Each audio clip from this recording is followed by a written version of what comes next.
If I do not the works of my Father, believe me not. But if I do them, ye believe not me. Believe the works, that ye may know, and believe that the Father is in me, and I in him.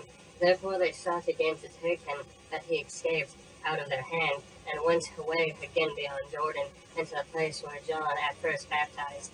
And there he abode. And many resorted unto him, and said, John did no miracle, but all things that John spake of this man were true. And many believed on him there. Chapter 11. Now a certain man was sick, named Lazarus, of Bethany, the town of Mary, and her sister Martha. It was that Mary which anointed the Lord with ointment, and wiped his feet with her hair, whose brother Lazarus was sick. Therefore his sister sent unto him, saying, Lord, behold, he whom thou lovest is sick. When Jesus heard that, he said, This sickness is not unto death, but for the glory of God, that the Son of God might be glorified thereby. Now Jesus loved Martha and her sister, and Lazarus. When he had heard therefore that he was sick, he abode 2 days still in the same place where he was. Then after that saith he to his disciples, Let us go into Judea again. His disciples say unto him, Master, the Jews of late sought to stone thee, and goest thou thither again?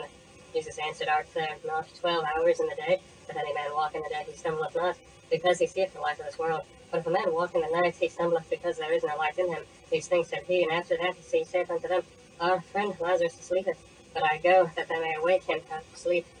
Then said his disciples, Lord, if he sleep, he shall do well.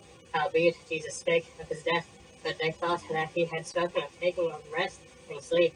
Then said Jesus unto them, Plainly Lazarus is dead, and I am glad for your sakes that I was not there, to the intent ye may believe. Nevertheless, let us go into him. Then said Thomas, which is called Didymus, unto his fellow disciples, Let us also go, that we may die with him.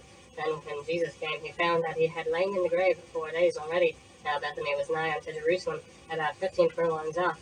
And many of the Jews came to Martha and Mary to comfort them concerning their brother. Then Martha, as soon as she heard that Jesus was coming, went and met him, but Mary sat still in the house. Then said Martha unto Jesus, Lord, if thou hadst been here, my brother had not died. But I know that even now whatsoever thou wilt ask of God, God will give it to thee. Jesus saith unto her, Thy brother shall rise again. Martha saith unto him, I know that he shall rise again in resurrection at the last day. Jesus said unto her, I am the resurrection and the life. He that believeth in me, though he were dead, yet shall he live. And whosoever liveth and believeth in me shall never die. Believest thou this? She saith unto him, Yea, Lord, I believe that thou art the Christ, the Son of God, which should come into the world. And when she said so, she went her way, and called Mary her sister secretly, saying, The Master is come and calleth for thee. As soon as she heard that, she arose quickly and came unto him. Now Jesus was not yet come into the house, but in that place where Martha met him. The Jews then, which were with her in the house, and comforted her when they saw Mary. That she rose up hastily and went out, followed her, saying, Should we go unto the grave to weep there? Then when Mary was come, when Jesus was, and saw him, she fell down at his feet, saying unto him, Lord, if thou hadst been here, my brother had not died. When Jesus therefore saw her weeping, and the Jews also weeping, which came with her, he groaned in the spirit, and trembled, and said, Where have ye laid him? They said unto him, Lord, come and see. Jesus wept, and said to the Jews, Behold now how he loved him. And some of them said, Could not this man which opened the eyes of the blind have caused that even this man should not have died? Jesus therefore, again groaning in himself, comes to the grave. It was a cave, and a stone lay upon it. Jesus said, Take ye away the stone. Martha, the sister of him that was dead, saith unto him, Lord, by this time he sinketh, for he hath been dead 4 days.